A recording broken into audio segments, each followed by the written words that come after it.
Operation కగారిని వెంటనే ఆపాలని సరాసరి గవర్నర్ గారి దగ్గరికి వెళ్ళి మెమోరాండం సమర్పించడం కాకుండా శాంతి చర్చలు జరపండి, వాంట్ పీస్ అని కోరేటువంటి విమలా గద్దర్ గారికి, వెన్నెలమ్మకి, యాదగిరి గారికి, జేపీ రాజు గారికి నా హృదయపూర్వక ధన్యవాదాలు చెప్తున్నా. ఈ ఆపరేషన్ కగారు అనేది ఎంత బీభత్సమైన దారుణమైన ఇష్యూ అనేది పెద్దలందరూ వ్యక్తం చేశారండి. ముఖ్యంగా ఆపరేషన్ కగారు విషయంలో మేము కూడా ఆపరేషన్ కగారుని ఖండిస్తున్నాం. ఇమ్మీడియట్ గా శాంతి జరపాలి అని ఈ రౌండ్ టేబుల్ సమావేశించినటువంటి బుద్ధిజీవులు, మేధావులు, మానవ హక్కు సంఘ నాయకులు, పెద్దలు, మీడియా మిత్రులందరూ కూడా నా హృదయపూర్వక ధన్యవాదాలండి. ఫస్ట్ ఆఫ్ ఆల్ మన భారతీయులు ముఖ్యంగా ఆపరేషన్ కగారిని ఆపాలని ఎందుకు కోరుకుంటున్నాం? శాంతి కావాలి కాబట్టి. ఓ నరేంద్ర మోడీ గారు, ఓ అమిత్ షా గారు మనం విజ్ఞప్తి చేస్తున్నాం. ఆపరేషన్ సింధూర్ని మీరు ఎవరో ట్రంప్ గారు చెప్పారనో లేకపోతే పాకిస్తాన్ వారు ప్రాధాన్యపడ్డారనో మేము ఆపేశాం, చర్చ జరిపాం, యుద్ధం ఆపేశాం, వాంట్ పీస్ అని మీరు ఆపరేషన్ ఆపేదే కానీ ఆపరేషన్ కగారిని మీరు చేస్తూ ఇక్కడ ఉద్యమం చేస్తున్నటువంటి ఎవరైతే ఏ ఉద్యమకారులైతే ఈ మూల సంపద, మూల వనరులు, మూల వసతులకే చెందాలి. ఫిఫ్త్ షెడ్యూల్ ఏదైతుందో దాన్ని అమలుపరచండి. 170 యాక్ట్ ని మీరు అమలుపరచండి. కోటా నాగపూర్ 20 యాక్ట్ ని మీరు అమలుపరచండి. ఏ ఆదివాసీ హక్కుల కోసం బాబాసాహెబ్ అంబేద్కర్ గారు కానీ, రాజ్యాంగ పెద్దలు కానీ ఏ నిర్ణయం చేశారో ఈ రాజ్యాంగంలో ఆ ఎస్టీ రైట్స్ ని మీరు ఇంప్లిమెంట్ చేయండి అని యుద్ధం చేస్తున్నటువంటి నక్సలైట్స్. ఆపరేషన్ కగారితో మీరు మిమ్మల్ని చంపాలనుకుంటున్నారు, కానీ మేము శాంతి కోరుకుంటున్నాం. ఎందుకంటే యుద్ధంలో మేము వస్తామని కాదు, మేము ఆల్రెడీ ప్రాణాలు తెగించవచ్చాం. ఇక్కడికి అమ్మని, బాబుని, సమస్తాన్ని, సంపదని, ఇల్లుని, వాకిని, ఊరిని, వాడిని సమస్తాన్ని కూడా వచ్చాము రైట్ జస్టిస్ కోసం.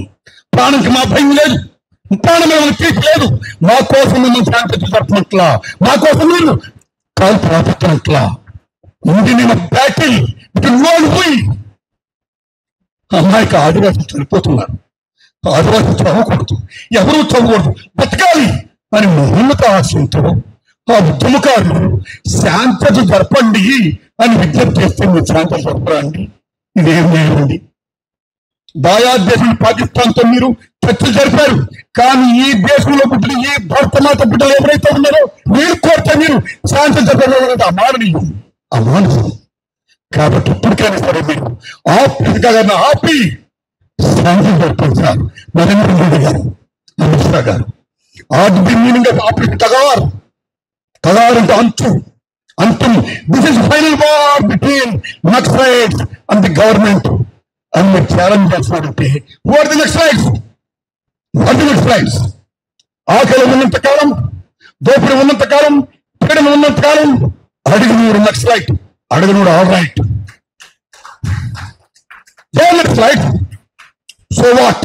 But don't forget they are the children of our country, the people of our country, our nation.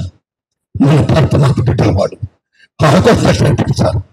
నేను హిందూ రిక్వెస్ట్ చేస్తున్నా నరేంద్ర మోడీ గారు, అమిత్ షా గారు. ఇంకో విషయం విజ్ఞప్తి చేస్తున్నా మీకు.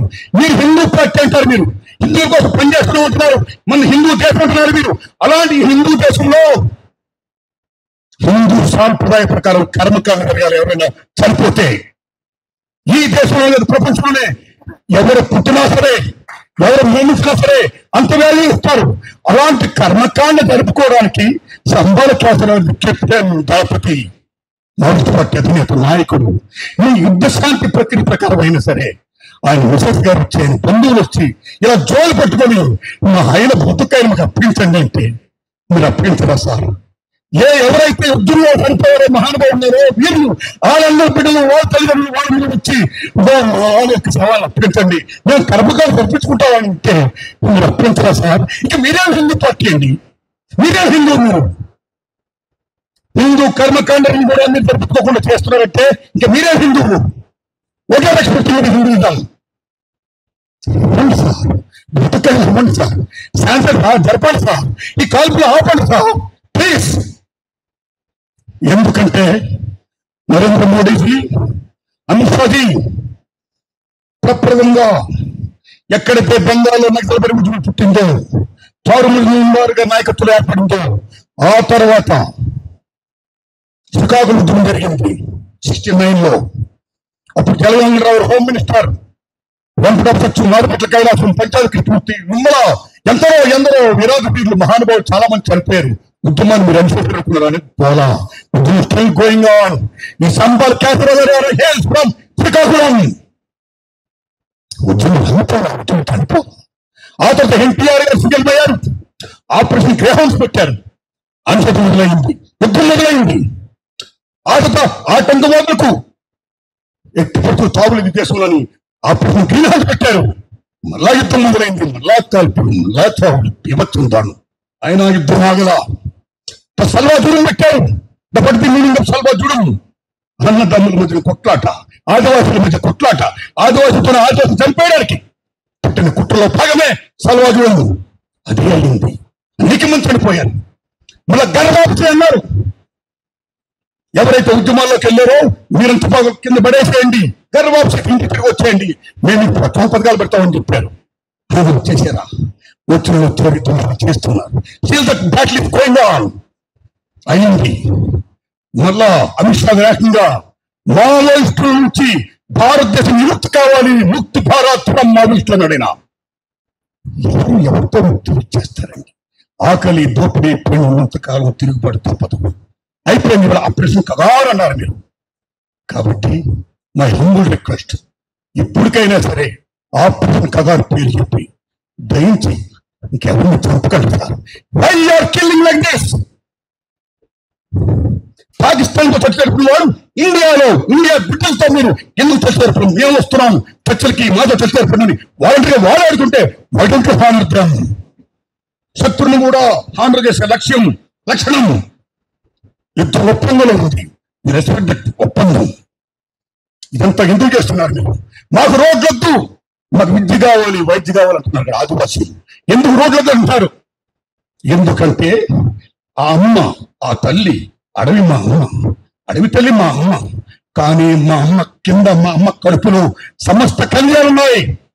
బంగారం, ఇనుము, manganese, what not each and everything కోటాను కోట వస్తుంది. అది మీకు కావాలి. అది మీరు పెట్టుబడిదారులకు అప్పచెప్పాలి, అది కార్పొరేట్కి అప్పచెప్పాలి, అది అంబానీలు, ఆదానీలు, జిందాలు, వేదాంతాలు వాళ్ళకి అప్పచెప్పాలి. 6 lane రోడ్స్ కావాలి. 6 lane roads to Dandakaranya to Amaravati, Dandakaranya to Delhi, Dandakaranya to Bombay. ఆ వ్యాపారం కావాలి. కాబట్టి మీరు ముందుగా బిహేవ్ చేయట్లేదు Narendra Modiji. You are behaving like a business four monger. My humble request, business ద్వారా కొమ్ము కాయకండి. ఆదివాసులు ఎవరైతే ఉన్నారో the real Buddhist on the surface of the earth ఉంటే ఆదివాసియే. బుద్ధ భగవాన్ ఏం చెప్తాడు? ఎవరైతే కోరికలకు మూల కారణాలు కోరికలు, అలాంటి కోరికలు ఎవరైతే కోరుకుంటారో వారి దుఃఖాలకు మూల కారణం అవుతారు. కాబట్టి తినడం, ఉండడం, పండడం ఈ 3వ తెలిసిన ఆదివాసులకి నిజంగా ఇలా హింస పెట్టి చేయకుండా వాళ్ళ ఆస్తి, వాళ్ళ సంపద వాళ్ళకి ఇచ్చి ఈ భవిష్యత్తు ఇంప్లిమెంట్ చేసి కాన్సెప్ట్ అమలు పరిచి ఆదివాసీ రక్షణ కోసం, ప్రజల రక్షణ కోసం, అన్నిటిని మించి ఎవరైతే జీవితాలు కూడా ప్రాణంగా పెట్టి త్యాగం చేస్తున్నారో ప్రజల కోసం, వాళ్ళ కోసం, అందరూ బతకడం కోసం వెంటనే మీరు ఆపండి, శాంతి జరగండి. థ్యాంక్స్.